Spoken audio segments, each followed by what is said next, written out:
गए तो राइट 5 बजे ही उठे हैं। उस बीच में भी जाने अनजाने में कथा में कोई गलती हुई हो उसके लिए क्षमा चाहिए। गुल रहे तो गुलशन खिलेंगे और आप लोगों का आशीर्वाद रहा तो फिर मिलेंगे। जाना सबको है। यही 7 दिन की कथा से हमारे को शिक्षा मिलती है कि जो आया है 7 दिन में उसको 7वें दिन जाना पड़ेगा। ये सजा सजाया महल, ये रौनक, ये व्यवस्था सब खत्म हो जाएगी कब? 7वें दिन। और यही जिंदगी का सार है। जो हमने महल बनाया है, जो परिवार बसाया है, जो संपत्ति बसाई है, जो प्रेम बनाया है, सबको छोड़ करके 7वें दिन आपको जाना। अनन्य कृष्ण की लीलाएं हैं। नंद बाबा के यहाँ आनंद क्यों हुआ? नंद बाबा कौन है?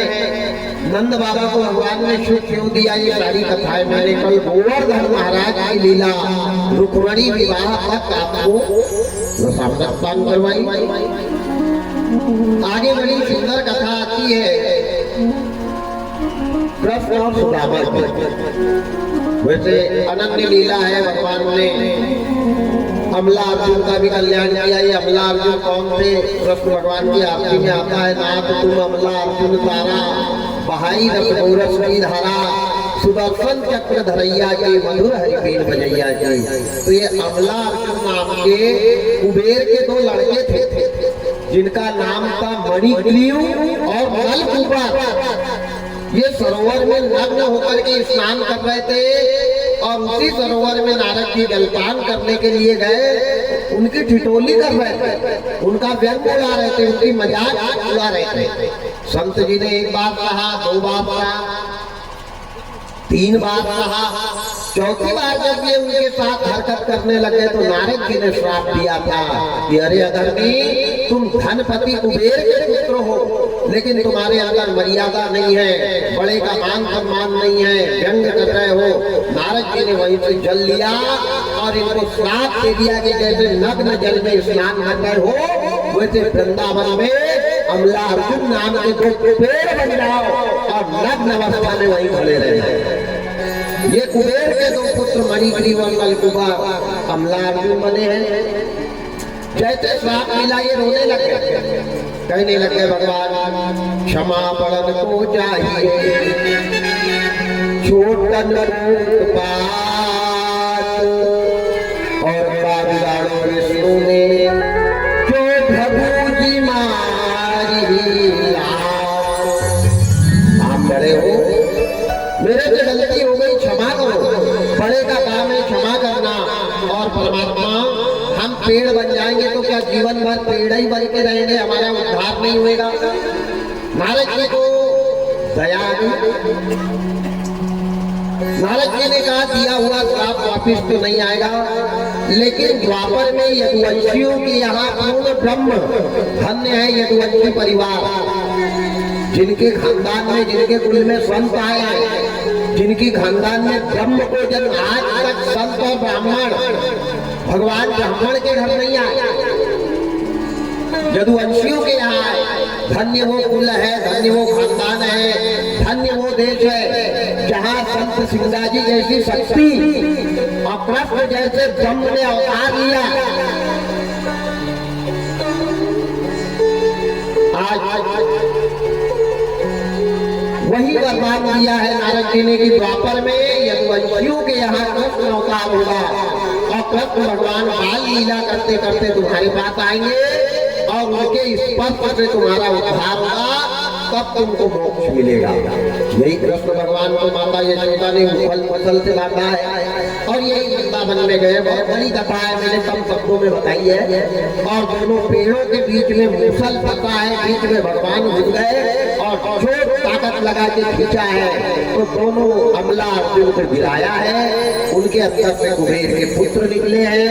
उनने क्षमा मांगी है कि ये संत के श्राप के कारण हम कल्पांतर से यहाँ पेड़ बन के तड़प रहे थे, प्रभु आज आपके दर्शन हुए। अब हम दुनिया को भूलना चाहते हैं और जीवन मरण के चक्र से गायब होना चाहते हैं। नर्क क्या है? बार बार जन्म लेना, बार बार तकलीफ सहना, बार बार इस धरा पर आना, ये नर्क है। माँ का पेट ही तो नर्क है, जहाँ कफ पित्त वात मल मूत्र में ये जीव लगा रहता है और सबसे ज्यादा पीड़ा होती है माँ के गर्भ। ध्यान देना। और उसी नर्क में कुंभी पाप नर्क कहा गया है माँ के गर्भ को, और वही नर्क में भगवान हमारे को बचाते हैं, रक्षा करते हैं, वहां से बाहर भिजवाते हैं। लेकिन ये जीव बाहर आकर भी वो परमात्मा के साथ दगा करता है, धोखा करता है, छल करता है, कपट करता है और परमात्मा को भूल के 84 में फिर भटकते रहता है। मुक्ति का मतलब होता है ज्योति में ज्योति समा जाना। ईश्वर की ज्वाला में ये शरीर की ज्वाला मिल जाना और जीने मरने के चक्कर से मुक्त हो जाना, ये है मुक्ति। इसको कहते हैं मुक्ति।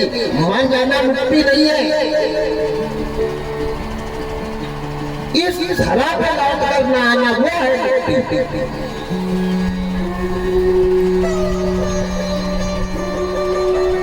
परीक्षित जी ने आखिरी प्रश्न पूछा, बाबा अब ये जीव जाने वाला है, अब मेरे को मेरा भविष्य दिख रहा है, अब मैं ज्यादा दिन का साथी नहीं हूँ। मेरे मन में दो प्रश्न और है। दो प्रश्न कौन कौन से? कि कृष्ण भगवान के पैर में पद्म कहाँ से आया? भगवान को भील ने बाण मारा, भगवान जैसे को मरना पड़ा, ये पद्म का कारण क्या है? कहाँ से बना, कब बना, कैसे बना? और भगवान का पूरा शरीर में वार कर दो तो वार नहीं होता था, लेकिन एक जरा सा बाण पैरों में लगने से भगवान की मृत्यु क्यों हुई? पहला प्रश्न। और दूसरा प्रश्न ये है कि कृष्ण और सुदामा तो सगे मित्र थे, भाई भाई के जैसे रहते थे, तो सुदामा जी को क्या सही में कृष्ण भगवान ने श्राप दिया है? ये दो प्रश्न का आप उत्तर दो और मेरी अब जाने की तैयारी है परमात्मा। उसी प्रकार आज हमारे गोविंद भैया ने, इनके चाचा जी ने, इनके बच्चों ने, इनके परिवार रिश्तेदारों ने सबने मिलकर के अपने स्वर्गीय पिता के मोक्ष के लिए इस कार्य को करवाया। मैं तो इस परिवार को कुछ नहीं दे सकता, मेरी क्या ताकत है? ब्राह्मण को तो लक्ष्मी का और पिताजी का श्राप है कि तेरा पेट भर जाएगा, तेरी आत्मा जीवन में कभी नहीं भरेगी। ये सीता और लक्ष्मी श्राप करके गई है। और ब्राह्मण भिखारी है, एक भिखारी इस परिवार को क्या दे सकता है? लेकिन मैं बड़ा आभारी हूँ इस परिवार का, इनके काका का, इनके बच्चों का, इनके परिवार का, इनके जितने भी रिश्तेदार कुटुंबी है, सबका बहुत आभारी हूँ कि आपने सबने मिलकर के इनके परिवार को सफल बनाया, इस कार्य को सफल बनाया। वो तो बैठ गए थे, करने वाला कोई नहीं, इनके छोटे अनुज है, उनकी अनुज वधू है।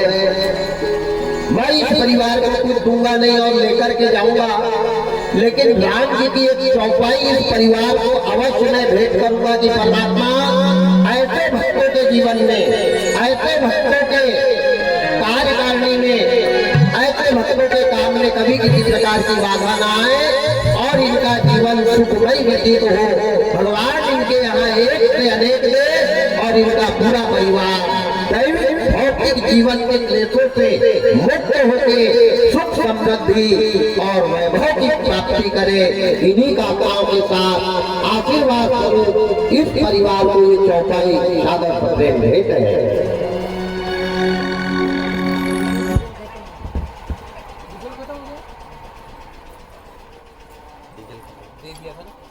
दे दिया था ना, और आज भी दिया ना? आयुष कहाँ है? आयुष से पूछ, ले ली क्या उसको? जाओ यार निकालो बेटा फट से, लाइन पे चलेगा नहीं। अच्छा लाइन है भी। तुलसीदास की ये चौपाई इस परिवार को सादर अंतिम दिन सप्रेम भेंट है। बाबा आशीर्वाद स्वरूप भक्तों को ये चौपाई सादर सप्रेम भेंट करते हैं। कौन सी? अचल रहे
वैभव की प्राप्ति करवाए, इनके द्वारा ऐसे धर्म के काम हमेशा होते रहे।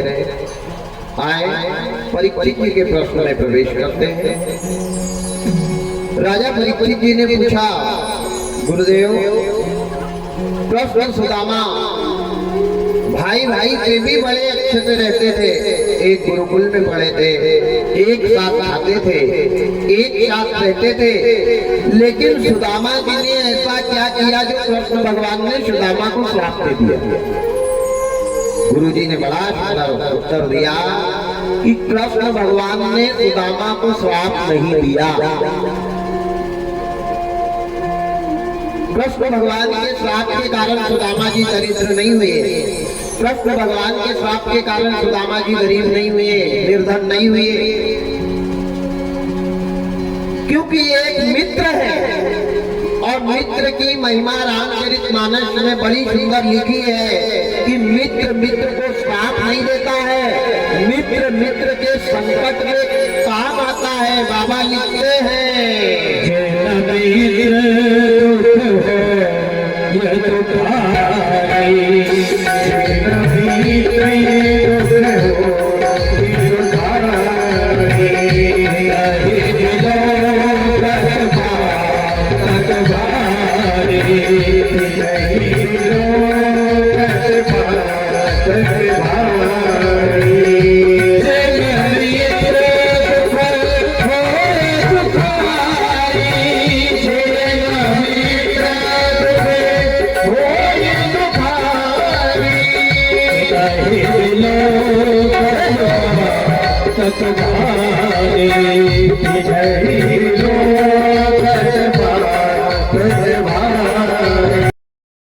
दिया होगा।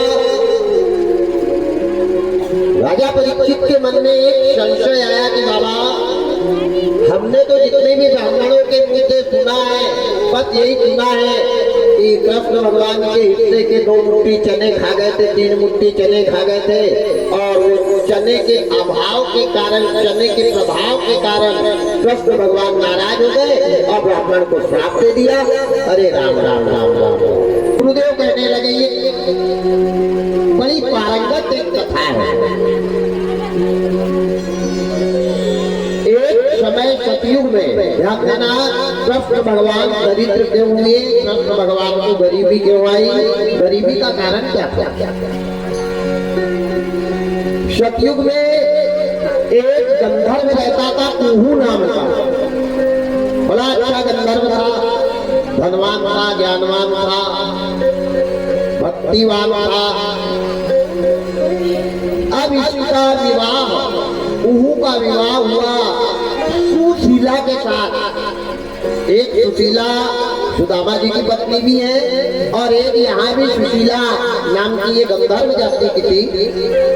इसका नाम सुशीला का जिसके चरित्र अच्छे हैं, जिसका गुण अच्छा है, जिसका व्यवहार अच्छा है। ये अपने पिता की अकेली बेटी थी। माताएं ध्यान से सुनना, और उन माताओं ने ध्यान से सुनना जो विवाह होने के बाद में बेटी का पक्ष लेती है, उनने ध्यान से सुनना। बेटी के घर को बर्बाद आज बेटी का पिता और बेटी की माँ कर रही है। बुरा मत मानना, इससे चिंतन करना इस बात से। जनक जी ने अपनी बेटी को एक बार विदा किया था और कह दिया था बेटी से, बेटा तू 2 कुल की रक्षा का है। बेटी 2 कुल की रक्षा करती है। रामचरितमानस में बड़ा सुंदर लिखा है। क्या लिखा है?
पिता की इज्जत बेटी होती है, और जिस दिन से ससुराल चली जाती है उस दिन से ससुराल की इज्जत बेटी होती है, तो उनको पवित्र करती है। जनक जी ने जब वनवास में अपनी कन्या को देखा, सीता को देखा, तो जनक जी जोर जोर से रोए। रोने का कारण ये नहीं था कि मेरी बेटी को वनवास मिला, मेरी बेटी बलकल भेद लेकर के पहुंच रही है।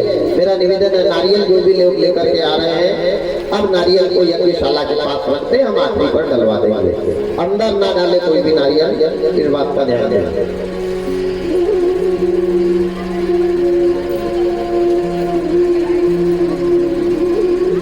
जनक जी के रोने का ये कारण था कि जनक जी की खुशी के मारे अश्रुपात हो गए थे कि जब तक मेरी बेटी मेरे घर में थी, मेरी खानदान मेरे परिवार को पवित्र किया, और कोई जाने अनजाने में भी धोखा काल कंटक ऐसा दशरथ के खानदान में रहा होगा, उसको आज मेरी बेटी 14 साल वनवास में उजाड़ करके धो रही है।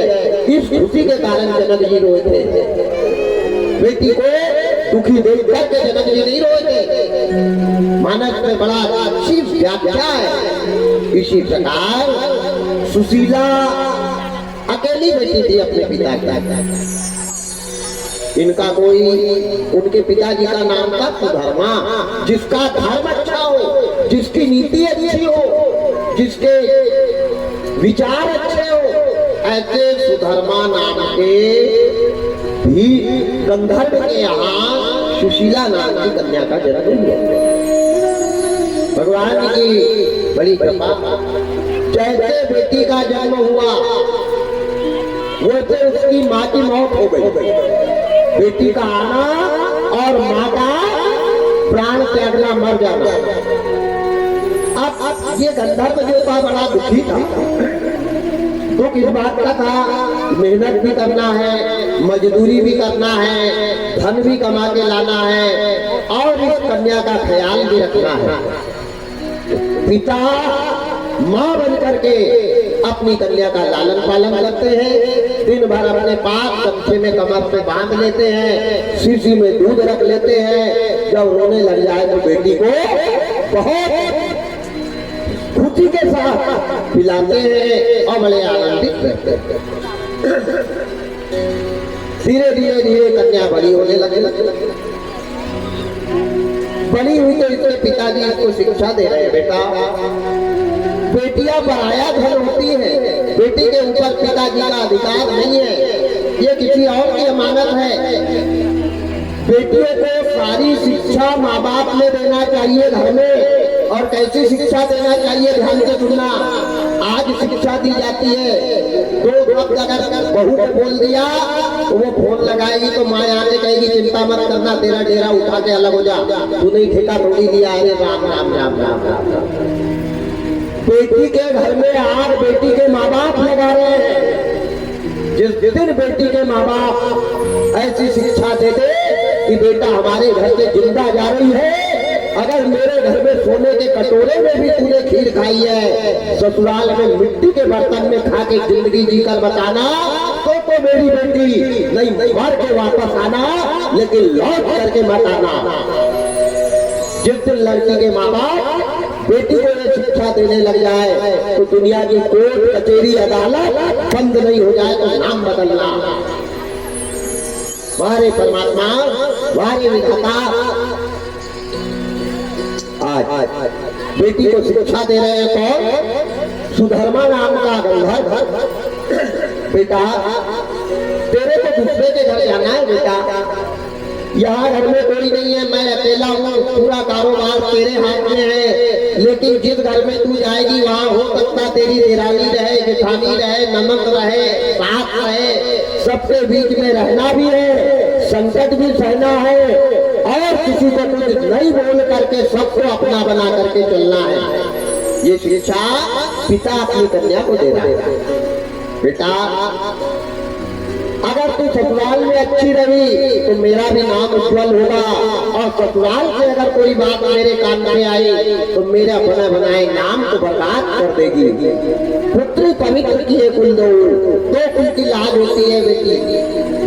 ठीक है पिताजी, आपकी जैसी इच्छा। माँ तो बचपने में मर गई, पिता ने माँ बन करके पुत्री को पाला, धीरे धीरे धीरे धीरे 15 साल, 18 साल, 19 साल की जवान पिता का आने लगा बुढ़ापा, पिता की उम्र हो गई 70 साल, 20 साल की जवान कन्या घर में है। एक दिन यही गंधर्व के माता पिता आए, कुहू नाम के गंधर्व के, और कन्या का विवाह कुहू नाम के गंधर्व से कर दिया। वो भी अपने पिता का अकेला पुत्र था, वहाँ माता पिता के अलावा कोई नहीं था, और वो गंधर्व के माता पिता भी बूढ़े थे, जिनको गंधर्व का बेटा पालता था। दिन भर मेहनत मजदूरी करता था, शाम को आता था, अपने हाथ से भोजन बनाता था और माता पिता को खिलाता था। ध्यान देना, पुत्र का भी धर्म क्या है? 25 साल तक माँ बाप पालते हैं, 25 साल तक माँ बाप बेटे को पालते हैं, और 25 के बाद माँ बाप को बेटे ने पालना चाहिए। आज 25 के बाद माँ बाप से बेटा अलग हो रहा है, माँ बाप से डेरा अलग कर रहा है, माँ बाप अपने हाथ से बना के खा रहे हैं। क्या ऐसे बेटे का कल्याण हो जाएगा? क्या ऐसे बेटे का उद्धार हो जाएगा? बेटी के लिए अगर धर्म है तो बेटा के लिए भी धर्म है। ये गंधर्व जाति का था, लेकिन धर्मनिष्ठ था, निष्ठावान था। आज परमात्मा बेटी का विवाह किया गंधर्व ने, समाज के लोग आए, गांव के लोग आए, बिरादरी के लोग आए, सब ने कन्या का संस्कार तैयार किया, मंगल संस्कार की तैयारी करी। और जब बेटी की विदा होने लगी, बेटी को अपने पिताजी की याद आने लगी कि भगवान मेरे पिता का बुढ़ापा, वारे तकदीर, जन्म लिया तो माँ चली गई, और पिता के ऊपर बुढ़ापा आया तो पिता का साया दूर हो रहा है। अब मेरे पिता का क्या होगा? माँ बाप के लिए बेटी हमेशा रोई है, रो रही है और रोती थी। माँ बाप के लिए रोने के लिए बेटी जन्म लेती है, और माँ बाप को रुलाने के लिए बेटा जन्म लेता है। ध्यान देना, बेटी माँ बाप के दर्द को उठाती है, और बेटा माँ बाप की दौलत को बटवाता है। बेटी बेटी अपने माँ बाप को संकट में हाथ में पानी पिला देती है, लेकिन है कोई बेटा जिसने अपनी माँ को पानी पिलाया हाथों से? राम राम राम राम राम राम राम। ऐसे लोगों का भला कैसे कल्याण होगा? आज बेटी तड़प तड़प के विदा के समय बूढ़े पिता को गले लगा करके रो रही है कि पिताजी मैं जा रही हूँ, अपना ख्याल रखना। अब तुम्हारा सहारा कोई नहीं था, मेरे जैसी पापनी को कैसे किस्मत दिए भगवान ने, जन्म लिया तो माँ चली गई, जवान हुई तो पिता का साया दूर हो रहा है। अब मैं जा रही हूँ पिताजी। पिताजी को गले लगा करके रोने लगी, तड़पने लगी। पिताजी बेहोश होकर के गिर गए। सहारा बेटी का साथ, वारे तकदीर, वारे विधाता, परम गति प्यारी ना करे, कोई लाख करे चतुराई, बड़ा ले मिटे ना रे भाई। रोटी तिलकती कन्या अपने परिवार, अपने पिता, अपने घर को छोड़ करके कुहू नाम के गंधर्व के घर गई। हाथों में हल्दी लगी है, मेहंदी लगी है, 16 सौभाग्य धारण किए हैं कन्या ने, लेकिन दुर्भाग्य कर्म की गति को कोई बदल नहीं सकता है। कन्या ब्याह पर जैसे गंधर्व के घर गई, वहां देखा तो 2 बूढ़े माँ बाप बैठे जिन्हें चलना भी नहीं हो रहा, और उनका एक ही बेटा है, एक ही पुत्र है। बेटे ने अपनी पत्नी को शिक्षा दी। माँ बाप से अलग होने वाली औलाद में कान खोल के सुनना ये कथा। बेटा ने जैसे पत्नी आई तो उनको कहा देवी मेरी फिक्र करना, मेरा ख्याल करना या मत करना, लेकिन ये मेरे 2 बूढ़े माँ बाप हैं, इनके लिए मैं मेहनत करता हूँ, अपने हाथ से भोजन बनाता हूँ, और ये मेरे बूढ़े माँ बाप को पहले खिलाता हूँ, उसके बाद मैं भोजन करता हूँ।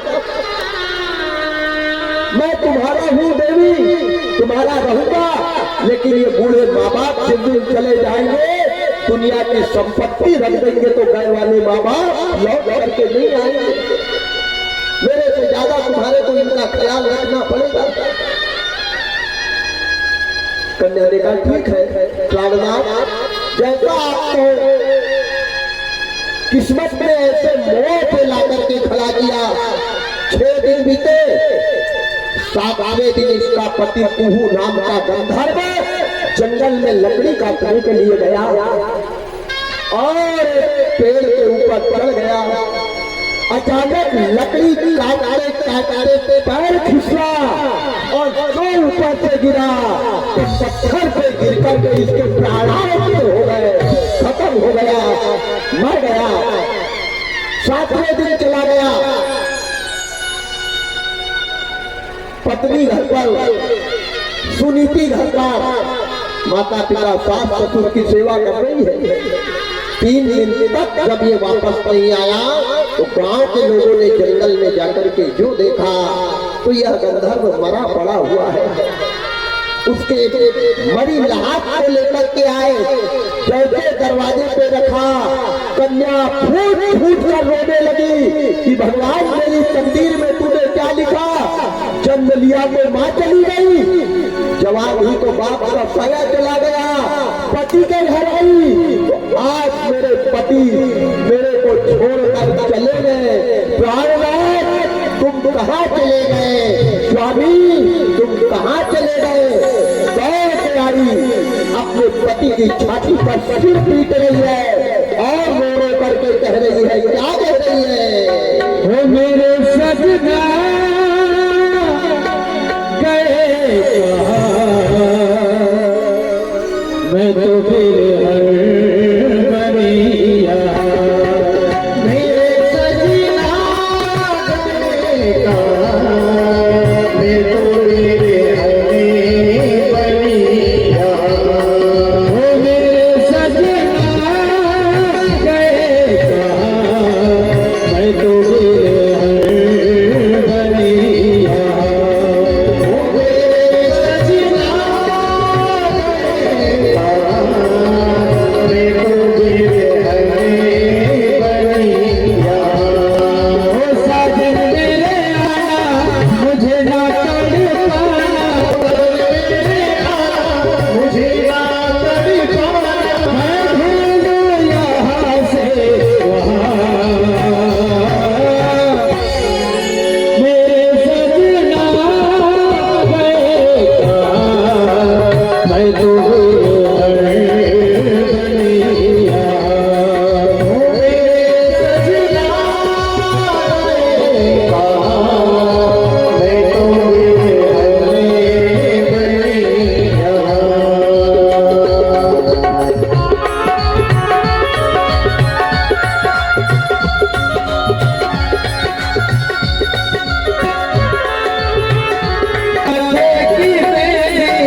हुआ होगा जिसमें जन्म लेते ही बराबर माँ चली गई, जवान हुई, पिता का साया छूट गया, पति के घर आई, 7वें दिन पति परम को चला गया। 7 दिन नहीं हुए, हाथ की मेहंदी नहीं निकली, शरीर की हल्दी नहीं निकली, सुहाग पहनने को 7 दिन नहीं हुए, पति के ऊपर लेटी जा रही और चूड़ी तोड़ तोड़ कर फेंक रही है, माथे का सुहाग पोंछ रही है, गले का हाथ तोड़ के रख रही है, तड़प रही है, भगवान मेरे कौन से पाप की तू मेरे को सजा दे रहा है। वह जाता बूढ़े माँ बाप लड़के के जिनको दिखाई नहीं दे रहा था, जगह पे बैठे बैठे सिर कूट कूट कर रो रहे हैं, चिंता कर रहे हैं, भगवान हमको हमारा बेटा भोजन देता था, अब ये लड़की हमारे यहाँ रहने वाली नहीं है और हमारा अब कौन है साथी। तड़प रहे हैं माँ बाप, सारे नगरवासी जमा हुए,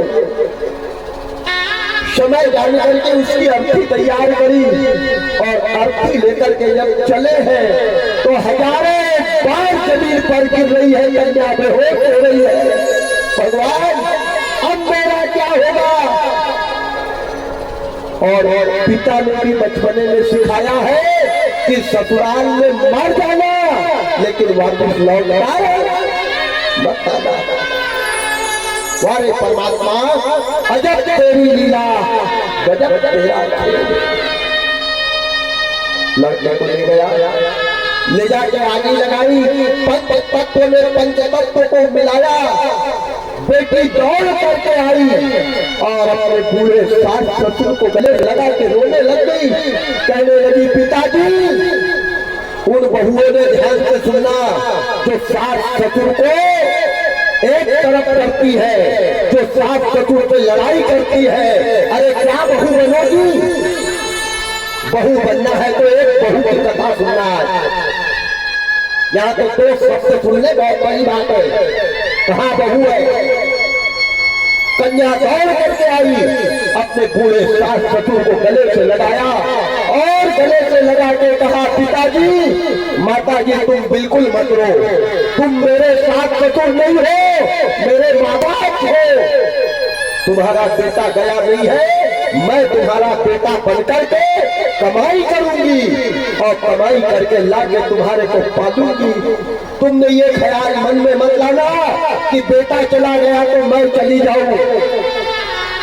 तुम्हारा बेटे ने मेरे को ये शिक्षा दी है कि मेरे को छोड़ देना लेकिन मेरे बूढ़े माँ बाप को मत छोड़ना।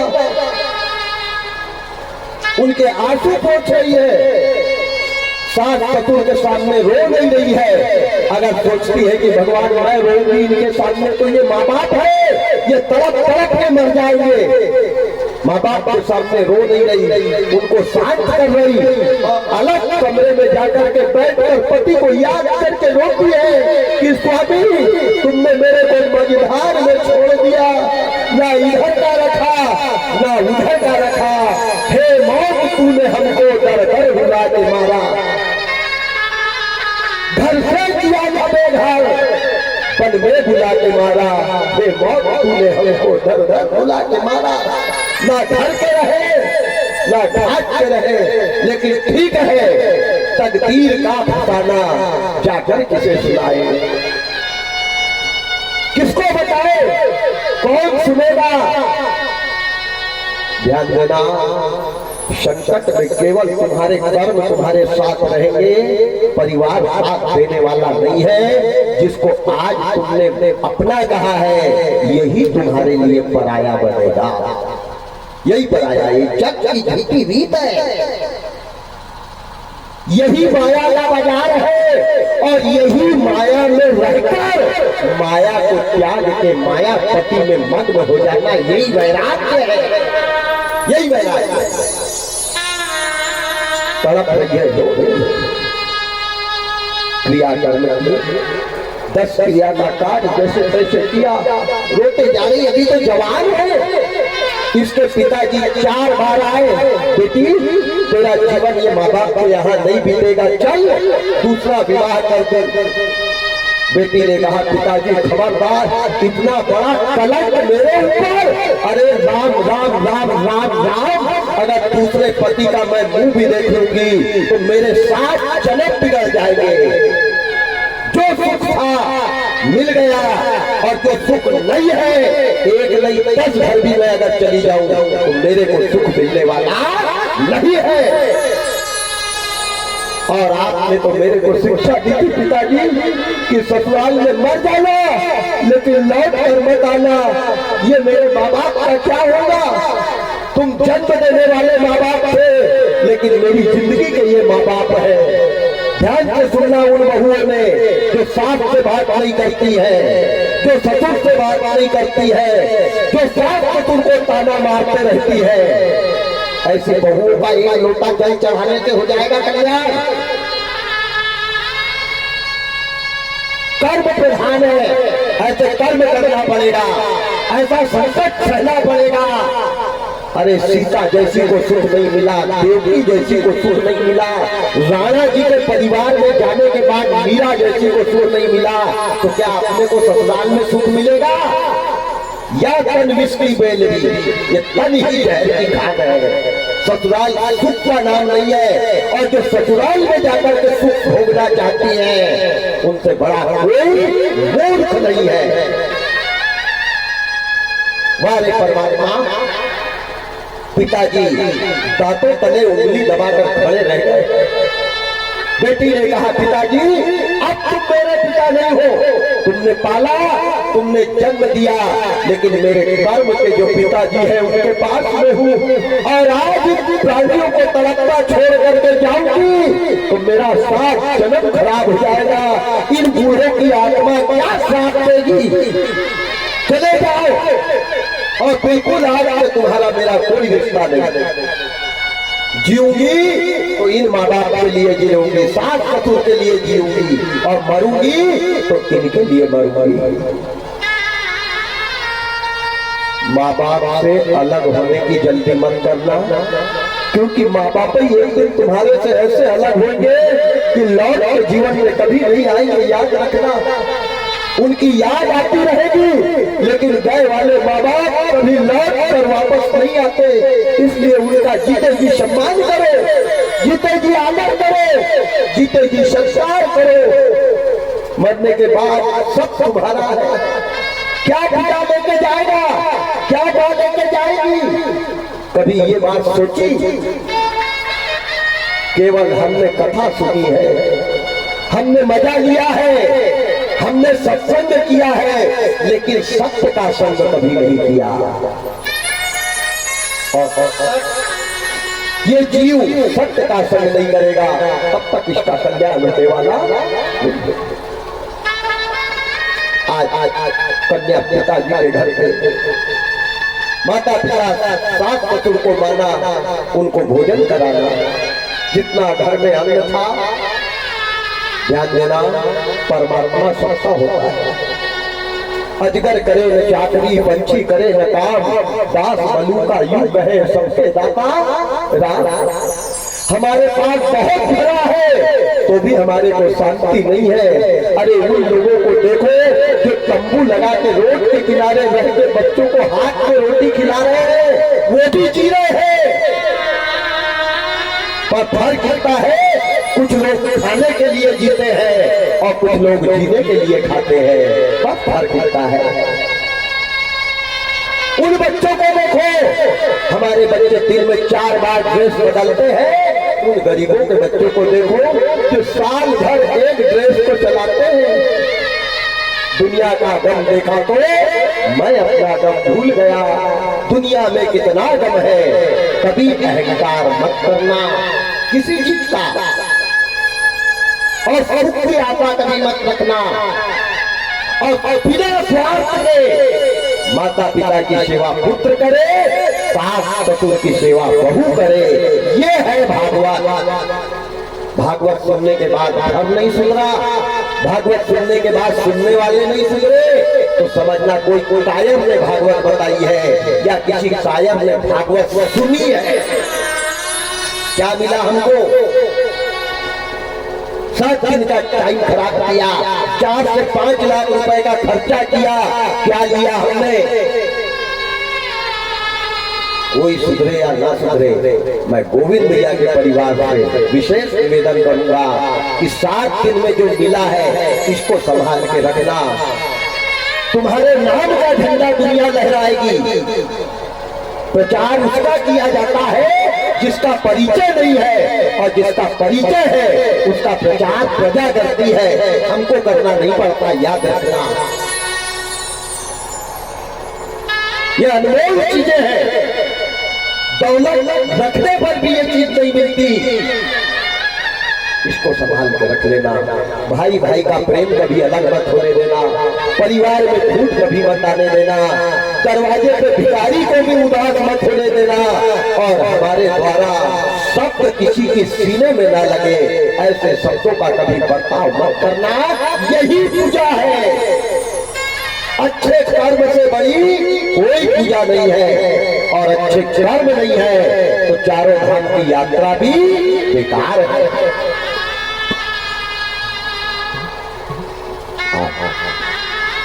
समय व्यतीत हुआ, 10 क्रिया का काम किया, रोते रही, काम करने जाने लगी। गांव में काम करने जा रही, बर्तन मांजने जा रही, झाड़ू लगाने जा रही, गोबर फेंकने जा रही, और वहां से कमा करके जो पसेली भर अनाज लाती, पीस करके पहले अपने बूढ़े सास ससुर को खिलाती, बच जाए तो खुद खाती। ध्यान देना, बहू किसको कहते हैं? वाले परमात्मा, यहाँ रिश्ते बनते हैं लेकिन निभते नहीं है। रिश्ते किसको कहते हैं ये कथा पे ध्यान देना। पीस करके सास ससुर को गरम खिलाती, बाद में बच जाए तो खाती। इस प्रकार जीवन चलता रहा। एक दिन उनके बूढ़े सास ससुर भी मर गए। तवस्था थी, दोनों मर गए। कन्या सिर पीट पीट करके रो रही थी। भगवान पूरी रामायण काल में राम जी ने कोई गलती करी क्या? कुछ भी गलती, सबसे बड़ी गलती राम जी ने रामायण में करी है। ध्यान देना, और पहली गलती और आखिरी गलती राम की थी। राम जी को कारण बताओ नोटिस मिला था। कौन सा नोटिस? कारण बताओ। किसने दिया था नोटिस? बाली ने दिया था। कौन सा नोटिस दिया था? बाबा तुलसीदास जी ने लिखा है। क्या लिखा है? मैं बहरी सुगरी वो प्यारा, कारण खबर वही मारा। मैं बहरी सुगरी वो प्यारा, कारण खबर वही मारा। धर्म है धर्म तरह बसाई, मारे मारी जात की नाई। धर्म है धर्म तरह बसाई, मारे मारी जात की नाई। सिया राम जय राम जय जय राम, सिया राम जय राम जय जय राम, सिया राम जय राम जय जय राम, सिया राम जय राम जय जय राम। कारण बताओ नोटिस बाली ने दिया था। अच्छा, बाली ने राम के साथ क्या गलत किया था? बताओ क्या गलत किया? बाली की कोई गलती बताया? क्या गलत किया? सुग्रीव से बड़ा भगोड़ा रामचरितमानस में कोई नहीं है, और गलत सुग्रीव था, लेकिन राम जी ने सुग्रीव को समझ में लिया, और जिसने कुछ नहीं किया उसको मारा। और मारा तो कैसे मारा? छिपकर के मारा। मारे ही वही प्याज की नाई। अगर आप छत्री थे, धर्म है तो करो उठाई। आपके धर्म की स्थापना युगे युगे धर्म की स्थापना के लिए जन्म लिया, मेरे को क्यों मारा? मैंने आपको गाली बकी? नहीं। आपके रास्ते में कांटे मारे? नहीं। आपकी कोई चुगली करी? नहीं। मेरे को क्यों मारा? तो राम जी ने अपने आप को सेफ रखने के लिए उत्तर दिया है कि अनुज बधू भगनी सुत नारी सुन सच कन्या सम ये चारी, और नहीं कुदृष्टि देख जो कोई, कि नहीं बधे कछु पाप न। अनुज बधू, भाई की पत्नी, भगनी यानी बहन, सुत नारी यानी बेटे की औरत, इनको कोई गलत नजर से देखता है तो उसको मारना पाप। यही कहा ना बाली ने कहा, ओ भगवान, ये जो तुम कानून का संशोधन कर रहे हो ना, ये संशोधन हमारी बिरादरी में लागू नहीं होता। हम है बंदर, हम जानवर है, बंदर है। ये जो तुम्हारा कानून है ये मनुष्य जाति पे लागू होता है। हम बंदर है, हमारी जात में माँ कौन होती, बहन कौन होती, भाभी कोई कौन होती, ये जाना नहीं जाता। अगर ये बात जान लेते हम तो कभी ऐसा आप में और हमारे में फर्क ही क्या रहता। तब राम जी का सिर नीचे झुक गया, तब राम जी का सिर नीचे झुका। राम जी ने कहा, सही में मैंने गलत किया है, ये अपराध किया है मैंने, बिना कारण मारा है।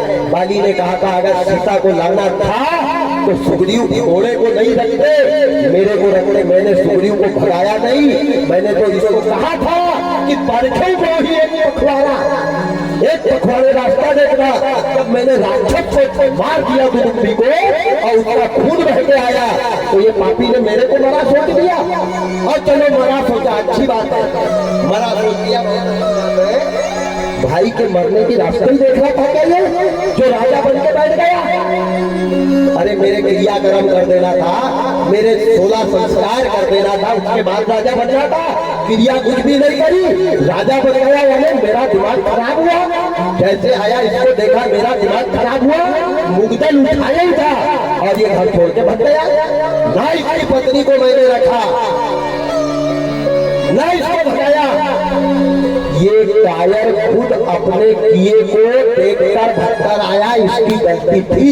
रहा सवाल सीता को लाने का, तो मेरे को कह भर देते, लंका उठा के लाके दे देता। क्योंकि जो रावण के लिए आप तरस रहे हो ना, वो रावण को एक पखवाड़ा तक बाजू में दबाया था, एक नंबर जारा करके गया तो आज तक लौटने ही नहीं आया है, वो बाली था। ध्यान देना, रावण, अरे रावण जैसे हजारों रावण का बल था बाली के अंदर, और बाली कोई साधारण नहीं था, इंद्र का पुत्र था। बाली सुग्रीव भाई भाई नहीं है, बाली इंद्र का बेटा है और सुग्रीव सूर्य का बेटा है।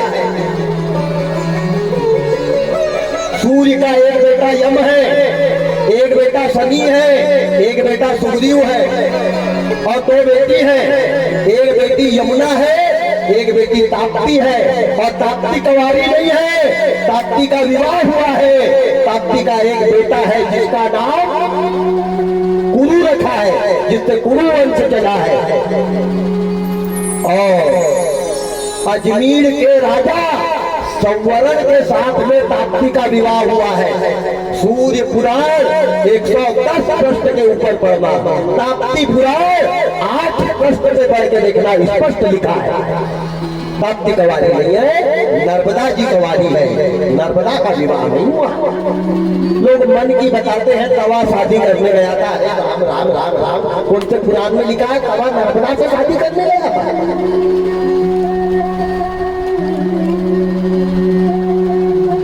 विवाह पक्का हुआ था, लेकिन वो नर्मदा पुराण की कथा है। गुलबकावली के फूल जो लाएगा उससे नर्मदा का विवाह होगा, ऐसा राजा ने कहा था, मेखल राजा ने।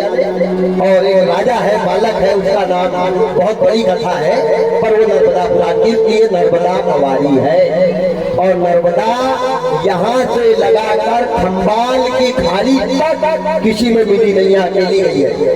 और जो लोग नर्मदा की परिक्रमा करते हैं वो चारों धाम में यज्ञ करने का फल प्राप्त करते हैं। लेकिन याद रखना, नर्मदा की परिक्रमा करने के बाद मोह ममता माया सब मर जाना चाहिए, तब नर्मदा की परिक्रमा काम आती है। और 3 साल 13 महीना 3 दिन लगते हैं पूरी नर्मदा की परिक्रमा लगाने में। और एक दिन में 60 किलोमीटर से ज्यादा चलना नहीं चाहिए नर्मदा परिक्रमा वासी को। मानकर उतना ही खाना चाहिए जितनी जरूरत है। ये नहीं कि घर आते समय बाधा गट्ठा और ले आया घर भी। यह है नर्मदा का पथ और जीवन मिला है, अवश्य एक बार नर्मदा परिक्रमा लगाना चाहिए। राम जी को पाप लगा था, काय का ब्रह्म हत्या का, रावण कौन था? ब्राह्मण था। लक्ष्मण को पाप लगा था ब्रह्म हत्या का, मेघनाथ कौन था? ब्राह्मण था। हनुमान जी को पाप लगा था, अक्षय कुमार कौन था? ब्राह्मण था। इनको तीनों को ब्रह्म हत्या का पाप लगा था और तीनों ने नर्मदा जी में जाके अपने पाप धोए। हनुमान धारा आज भी नर्मदा के तट पे है, रामबाग आज भी नर्मदा के तट पे है, लक्ष्मण शिला आज भी नर्मदा के तट पे है। इनको तीनों को पाप लगा था ब्रह्म हत्या का। ध्यान देना, शंकर जी ने चेहरा नहीं देखूंगा कह दिया था राम जी को कि तुमको ब्रह्म हत्या लगी है और तुमने ब्राह्मण को मारा है। तब शिव जी से कहा भोलेनाथ अब बताओ क्या करूं, मेरे पाप को कहाँ ढूंढूं? तब शंकर ने कहा था कि मेरी एक बेटी है जिसका नाम नर्मदा है। नर्मदा शंकर जी की बेटी है, मेखल की नहीं। मेखल में रही है इसलिए मेखल सुबह कहलाई है। शंकर की बेटी है नर्मदा। और कहा कि जो नर्मदा में सच्चे मन से जाकर के एक बार स्नान करता है वो प्यारे गंगा में नहर बनाने के बराबर पुण्य प्राप्त करता है। जीवन मिला है, एक बार नर्मदा स्नान जरूर करना। पर नर्मदा नहाने के बाद कैसे रहना ये जरूर सोच लेना। नहीं, नर्मदा में तो भीड़ ही लगी है, अभी रोज ही नहा रहे हैं और शाम को आके उपवास में पड़े हैं लंबे। नर्मदा नहाने वाले भी सुधर नहीं पाए। ध्यान देना, नर्मदा में तन को मत धोना, नर्मदा में मन को धोकर आना। तो नर्मदा जाना नहीं, कभी मत जाना। तन धोने जाओगे तो मत जाना और मन धोने जाओगे तो चटाचट मरते तक रहना, दाग मत लगने देना। तो नर्मदा जी जाना, वो नर्मदा का महत्व है। आ जाए अपन अपनी कथा में।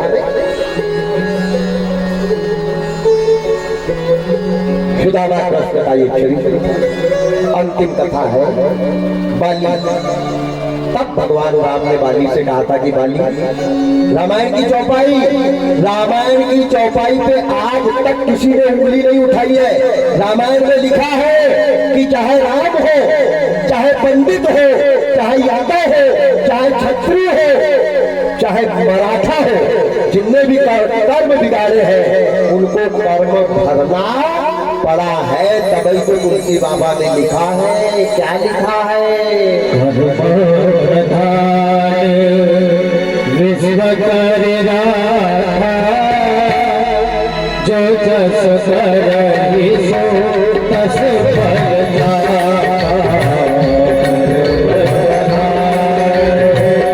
विश्व कर राखा जो जस करहि सो तस फल जाता।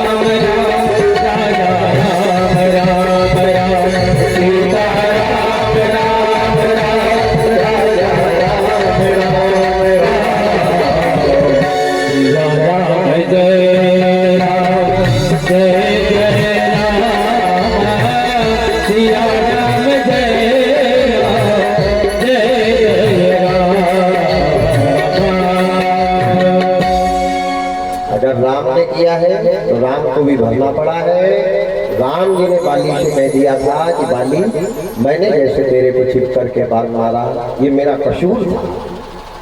मैं जान नहीं पाया, मैं समझ नहीं पाया। विधाता ये कैसी गति है?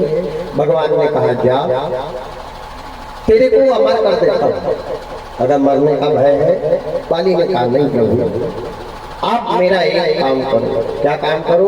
मैं अपने बेटे का हाथ तुम्हारे हाथ में देता हूँ। मैं तो बिगड़ गया था, लेकिन ये आने वाली संतान का हाथ तुम्हारे हाथ में सौंप रहा हूँ और मेरे बच्चे के ऊपर तुम्हारी कृपा दृष्टि बनी रहे। अब मैं जा रहा हूँ, जन्म जन्म मुनि जतन कराई, अंत राम कही आवत राम नाम कहा। बाली गया अपने धाम। भगवान ने प्राश्चित किया कि बाली तू द्वापर में भील बन करके आना, मैं कृष्ण बन करके आऊंगा, और जैसे छिपकर मैंने तेरे को बाण मारा वैसे तू मेरे को बाण मारना, जिससे मेरी मौत। अब दिया अंतिम समय है, कथा तो बहुत है लेकिन अभी 1 घंटा और लग जाएगा, इसलिए कम शब्दों में आगे बढ़ जाते हैं। कृष्ण भगवान के पैर में पदम दुर्वासा ऋषि की खीर के प्रताप से आया। दुर्वासा ऋषि ने कृष्ण की एक बार परीक्षा ली। कृष्ण से कहा कन्हैया मेरे को तुम्हारे रथ पे बैठना है। कन्हैया ने दुर्वासा ऋषि को रथ पे बैठाला। दुर्वासा ऋषि ने कहा घोड़े मत लगाना, इसमें तेरी 16,108 रानियों को जो 16,108 रानियों ने रथ खींचा है।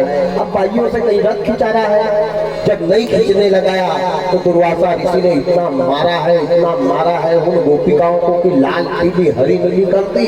जैसे तैसे भगवान ने पीछे हाथ लगाया तो रथ पहुंच गया द्वारकापुरी। वहां जाकर के जिन भाइयों को मारा दुर्वासा ने, उन्हीं गोपिकाओं से कहा कि मेरे लिए खीर बनाओ।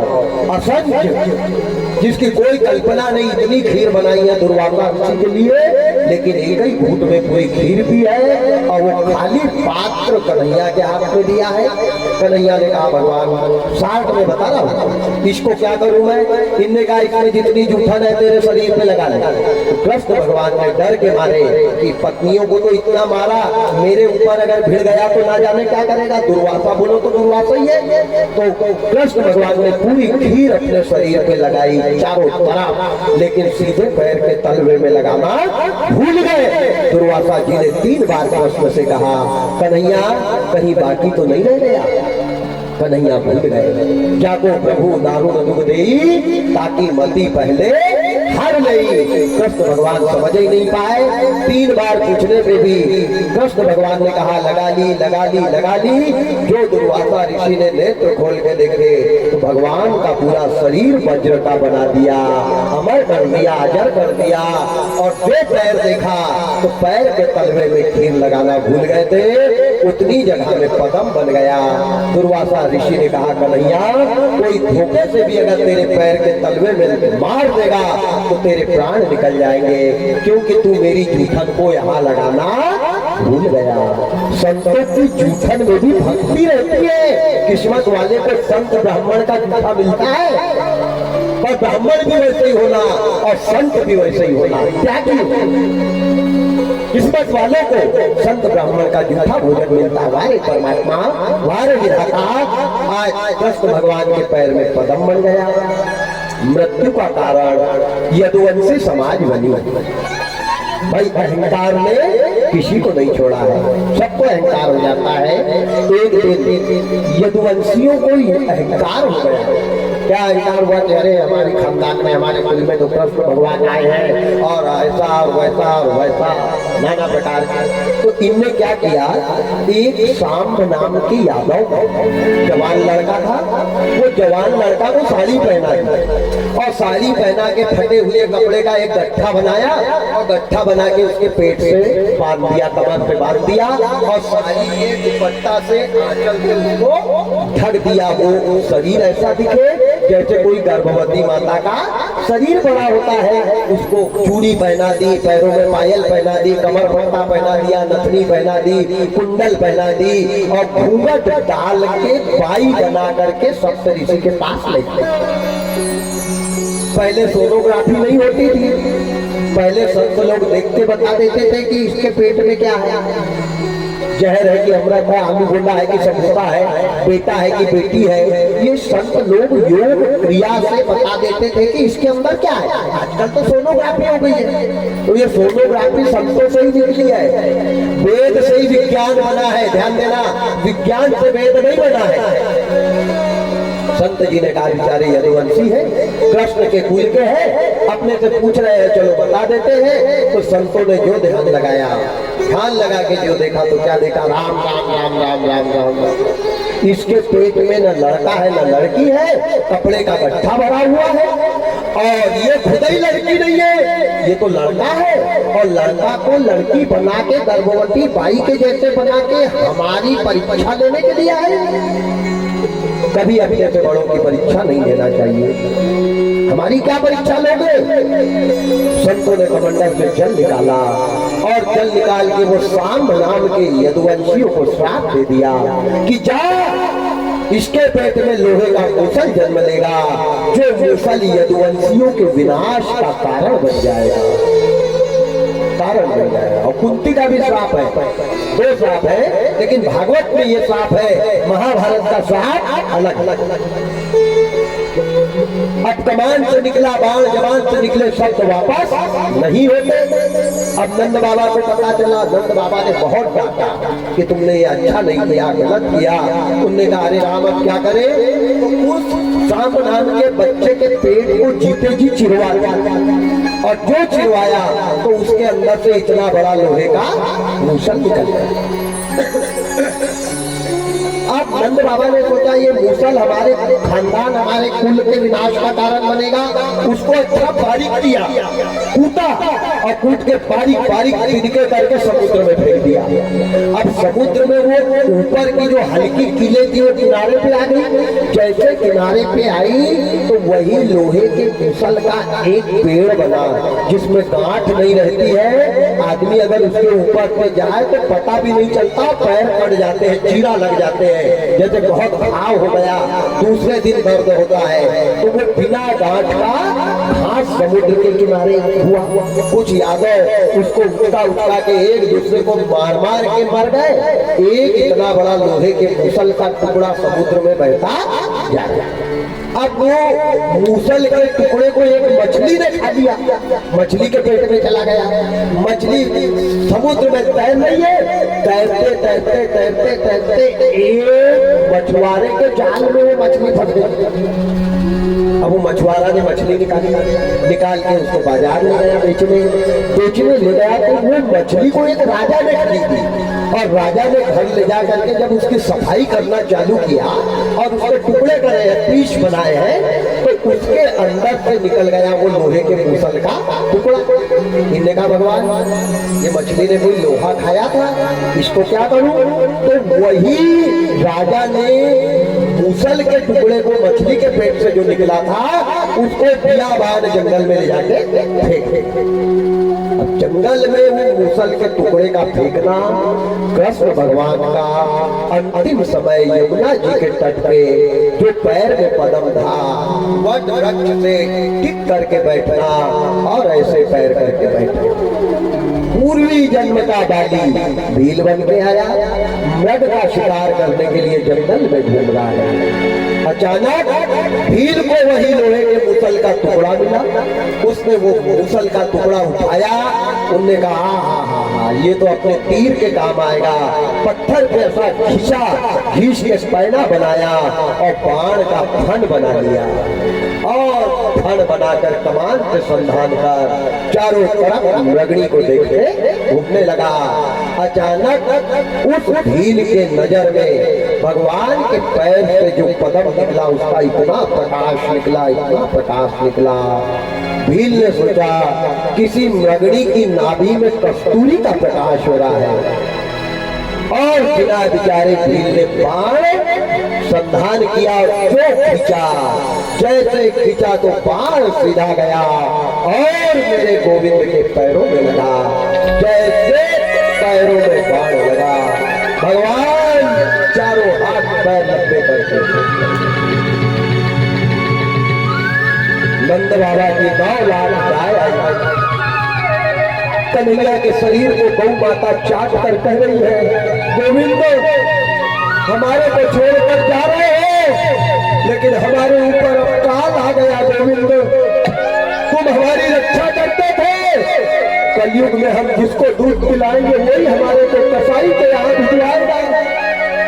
जब तक इंसान का स्वार्थ रहेगा तब तक मेरी सेवा करेगा बनवारी। मत जाओ कन्हैया, जहाँ घाव लगा था भगवान को गाय वहां यहाँ जीभ से चाट रही है, मानो घाव को चाट चाट के अच्छा करना चाह रही है, पर आने वाले को जाना। जाते जाते भगवान ने यादव समाज को श्राप दे दिया कि यदुवंशियों, तुमने संत का अपमान किया, संत के कारण ये लोहे का बाण बना और ये मेरे मृत्यु का कारण अगर बनता है तो जाओ, कलयुग में बहुत कमाओगे, लेकिन आपस में ही लड़ लड़ के मर जाओगे।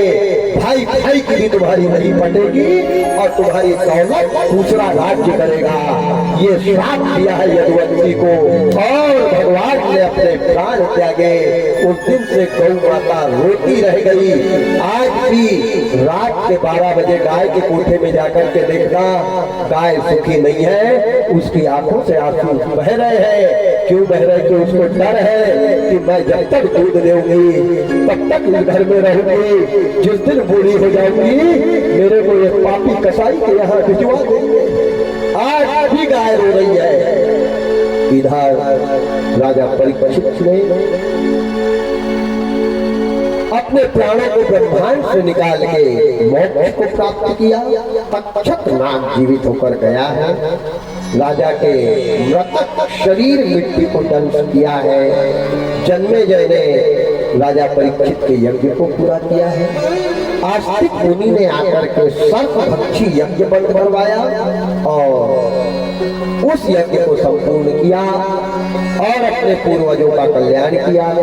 जैसे पूर्वजों के कल्याणार्थ जन्मेजय ने ये यज्ञ किया, वैसे हमारे लोधी परिवार के द्वारा, गोविंद भैया के द्वारा, उनके चाचा के द्वारा, उनके चचेरे भाई के द्वारा, भौजाई के द्वारा, बेटा बेटी बहन दामादों के द्वारा, रिश्तेदार के द्वारा अपने पिता की पुण्य स्मृति में ये कार्य को संपन्न किया। 7 दिन में मैं गोविंद भैया से निवेदन करूंगा कि मेरे से 10 लोगों के परिवार से जाने अनजाने में भी कोई गलती हुई हो तो अपना मित्र समझ के, और सही में मैं तो आपका मित्र हूँ, भैया ने मेरे गांव में रहकर के पढ़ाई की है।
से है तारती, भागवत भगवान की है आरती, पापियों को पाप से है तारती। ये शांति गीत पावन पुनीत, पापों को मिटाने वाला, हरि दर्श कराने वाला। ये शांति गीत पावन पुनीत, पापों को मिटाने वाला, हरि दर्श कराने वाला।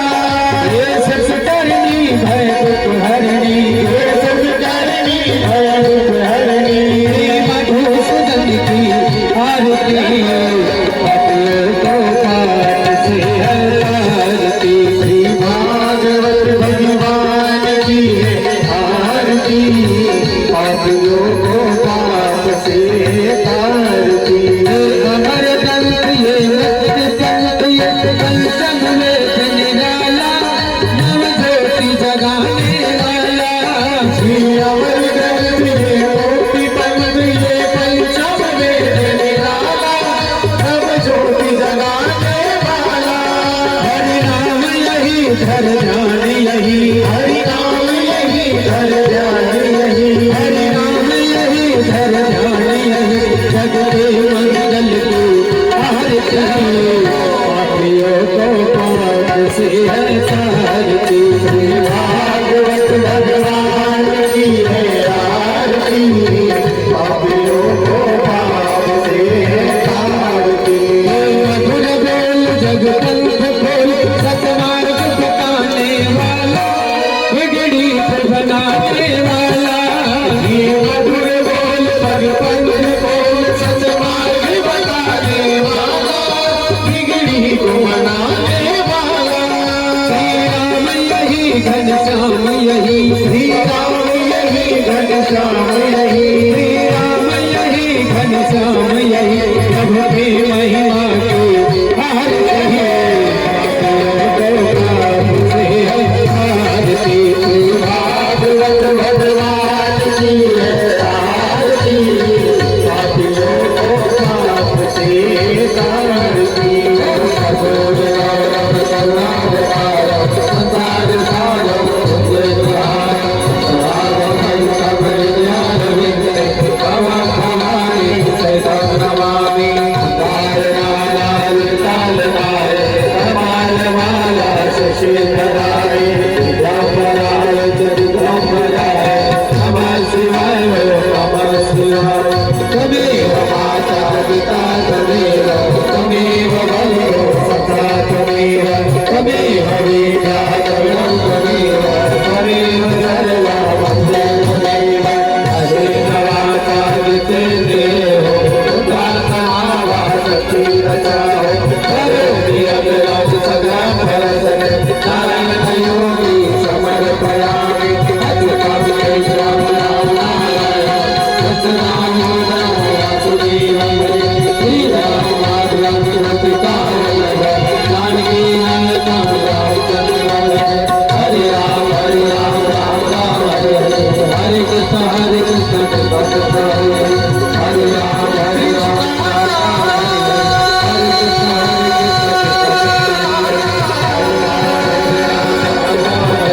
हरे कृष्ण हरे कृष्ण हरे